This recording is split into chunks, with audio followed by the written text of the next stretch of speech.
今天要来介绍坐标的使用。首先呢，我们现在进行介绍各个轴，是这个 A1 到 A6。A1 的话按加，它会进行一个逆时针的移动。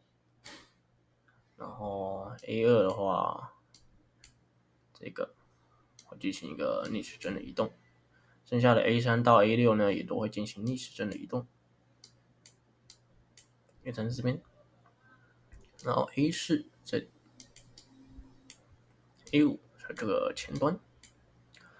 然后 A6 的旋转呢，它这个旋转的方向呢是错的，因为它所在的位置不是正的，我们要把位置调到正的方向，然后再进行 A6 的一个移动，这样它就是一个逆时针方向移动，这个才是正确的。然后接下来呢，我们来介绍这个 XYZ， 也就是大体坐标。我们先把所有轴呢回归原点。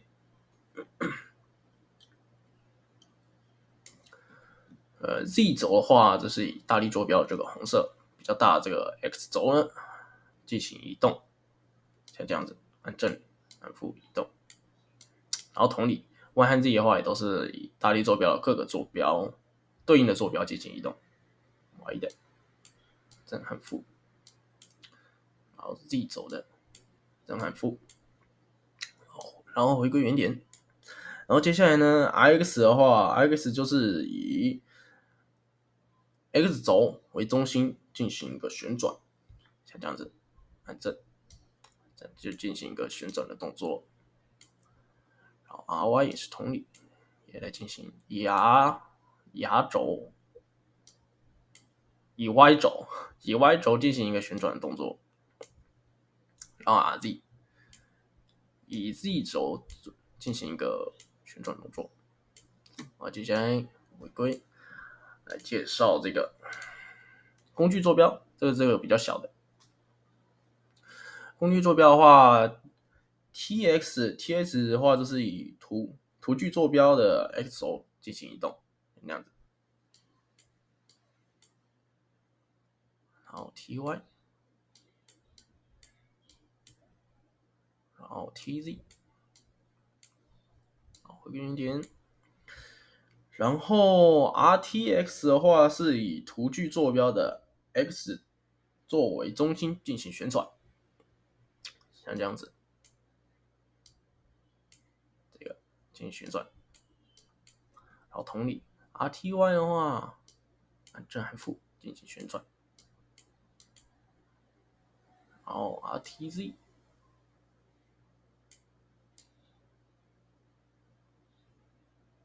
进行一个旋转的动作。然后呢，我们回归原点。然后呢，我们来介绍这个工具坐标，还有基准面。工具坐标这个，然后基准坐标是这个。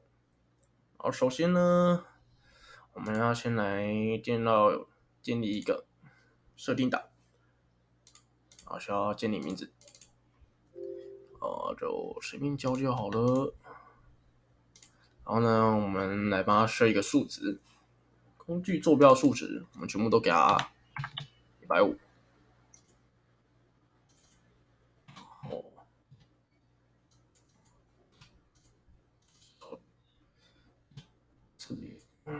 设这个 XYZ 都设150。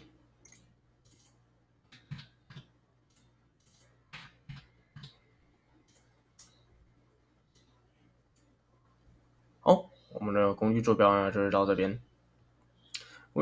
工具坐标到这边以后呢，如果我们要进行移动的话，只要在 ABC 这个地方呢进行一个输入，这样子。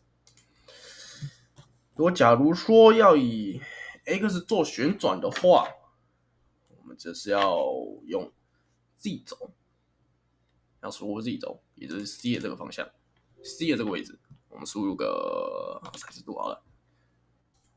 它这是进行一个旋转，正30度，它这做一个右方的旋转，这样子。然后如果是要动 Y 轴的话，我们就要输入 A，做一个30。它这边就是一个移动了。然后如果都不要的话，我们就把它回归到初始值，这样它就回去了。然后接下来呢，我们就来看这个基准面，它也是工具桌面这边。然后呢，同样呢，我们呢要给它设定一个名称，随便叫就好了。然后呢，我们要把这个轴拿出来，工具坐标来设一工具坐标，都给它设150。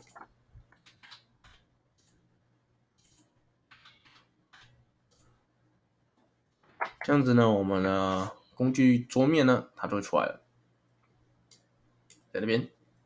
然后如果要进行一个旋转或是移动的话，也是跟上面那个工具坐标一样，在 ABC 呢这边输入一个数值。如果我们要转 Y 的话，我们就输入 Z， 也就是 C 的这个位置，输入个30，也30好了。它这边也就做一个移动。然后假如说要转 X 的话，这个红色 X 的话，我们只输入 B 的这个地方，我们也输入一个30。它这边也做了一个移动。然后假如说我们要用的话，我们就把它回归原点，基准点，这样它都回去了。以上就是今天的介绍，谢谢。